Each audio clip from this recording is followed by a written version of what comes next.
You've had enough, you want to give up. You're sick of the COVID stuff, you're sick of the Afghan war, you're sick of the cultural conflict, the ongoing doubts, you're sick of feeling locked down, disconnected and in constant conflict. Well, you cannot give up. Listen to what old Confucius has to say on the very subject. Our greatest glory is not in never failing, but in rising every time we fall. Confucius, you can't argue with him, not now, he's stone dead. Or the Dalai Lama, never give up, no matter what is happening, no matter what is going on around you, never give up. This is the rallying call, no matter what personal or cultural crisis you feel yourself to be currently experiencing. Within you, there is a great power waiting to be accessed. Beneath the conscious mind, beneath your persona, there is a limitless resource. You have felt it many times. Some of it feels like your primal energy that can sometimes be a bit of a pain in the arse. Aggressive energy that might come out in confrontation and conflict. The very situations I'm describing playing out culturally at the top of this video you're watching right now. Sexual energy that can become fused with creativity. These great, potent, latent forces dormant in humans can be directed. Unconscious forces can be accessed and redirected. That's the point of self-improvement, personal development and well-being, that we are not constantly the same. We develop, we evolve and we change. That's the point. That's what all the great teachers are telling us. You're not static and frozen just because something's bad and difficult now. It won't always be. I was once a hopeless crack and heroin addict. Sometimes I forget that. I forget it because it seems like a long time ago. It is a long time ago. It's 18.5 years ago. I was dependent on acting out sexually. This is no longer necessary for me to live a happy and sustained life. The things I've learned from addiction are applicable in all areas of my life. I was obsessed with fame, being famous, what other people thought of me. These things all sort of lurk in the periphery of my mind, you know? Like sometimes I do care about being famous and what other people think of me. Sometimes I do care about sexuality. Sometimes I do feel engaged by conflict and the pull of those things, but mostly no. Mostly I'm transcending. Mostly a resource that was always within me, but that was dormant or that was misdirected by a culture that wants to turn us into morons, automatons, consumer mugs. That is now being redirected, awakened by certain spiritual practices. They're not super hard things to do. They're not double esoteric. They're not for women in lycra or men in robes or people of any gender with, I don't know, sort of glitter on their faces or something. This is something that's accessible to you no matter how you grew up, wherever you're from, blue collar, white collar, whatever class, whatever race you're from. These techniques and methods will work for you. I'm talking about simple stuff, remaining aware and present in the moment, something that's a lot easier to do if you have a meditative practice. Acknowledging that you have a problem, that you want to change your life, whatever it is that's causing your problems, if it's some sort of dependency on food, relationships or sex, if it's feelings and thoughts of self-loathing, by simply acknowledging them. The first thing, acknowledge it. Recognize there's a problem. Second, believe it's possible to change. Look at examples of people that have been where you're at and have changed. Thirdly, be willing to accept help. Make your life a mission of changing the way you feel. When we use these quotes of the Dalai Lama, never give up, or, you know, rise every time we fall, both of those things require conscious presence for us not to combine and become embedded in the external stimuli that is creating the internal problem. Oh no, my partner has left me, I'm worthless, my life's meaningless. Oh no, I've lost my job. Even now, I can feel the thought, it's all right for you to say, it's all right for you to say, you've got money and that nice black shirt and these delightful crystal necklaces. Do you think I was born wearing this shirt? Do you think I popped out of the womb and was given this? Now I've had all sorts of advantages being born in the time I've been born, in the body I've been born, and many of you would argue the gender and race I've been born.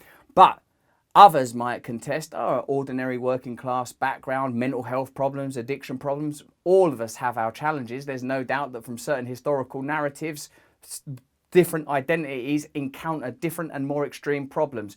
No person that speaks this language could ever understand what it's like to be born in the bloody Congo, working in a mine to get the stuff that goes into this phone.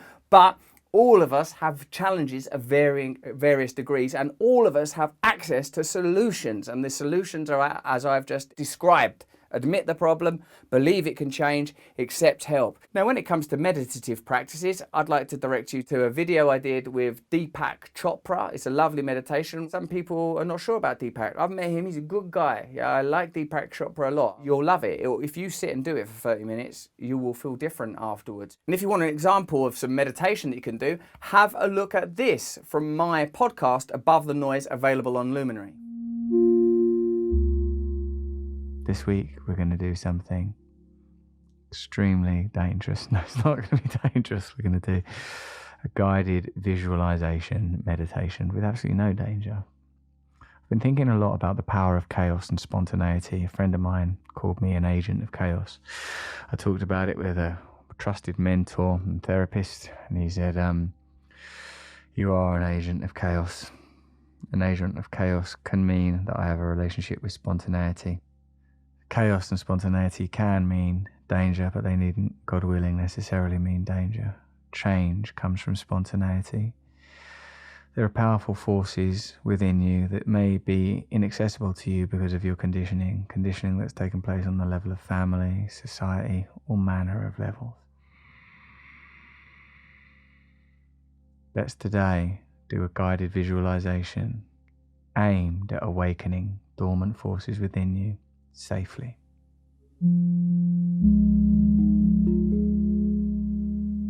That's my meditation podcast, Above the Noise, available from Luminary. You can get it on Apple for a small subscription. Also, I'll post a link in the description to the worksheets that I publicised and promoted in my book Recovery, where I passed on what I was taught through the 12-step method. These worksheets rather, can be done by anyone.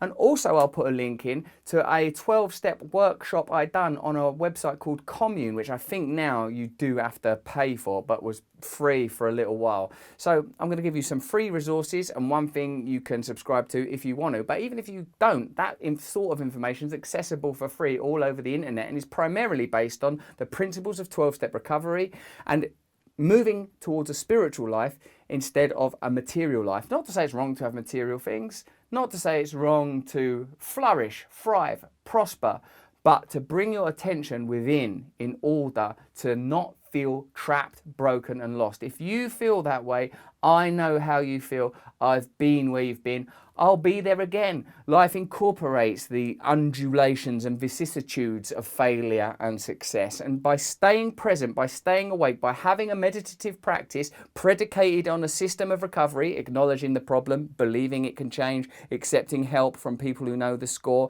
developing and cultivating a spiritual system based on prayer and meditation. Prayer can be understood to be a petitioning of a higher aspect of the self. If God is not within you, then where is God? If God is not within you, without you and in all places, then what is God? What is meant by God? A pervading principle, a pervading value. The most atheistic among you will acknowledge there are rules in this universe, laws, systems. Get in tune with the systems that bring about natural biological change, growth, evolution. You are part of these systems. No matter how far you've fallen, no matter what desperation you've felt, there is always a way out. I've been lucky in my life, but I've been around people that have suffered in a way that is biblical, medieval, every historical era that's defined by its own devastation. I've met people in contemporary times, these days, that have been through suffering and have awakened and have come out better people that have learned to live a life that is spiritual and based upon staying present and awake and serving other people. If you want to get deeper into this stuff, have a look at this video. That's the Deepak video on meditation. Have a look at this video where Brené Brown talks about the power of vulnerability, and in the description there's a link to my worksheets which you could do for free, and there's a course there that you can sign up to and do as well. Let me know what you think of this in the comments below and sign up to a mailing list so you can stay in connection with me. Thank you.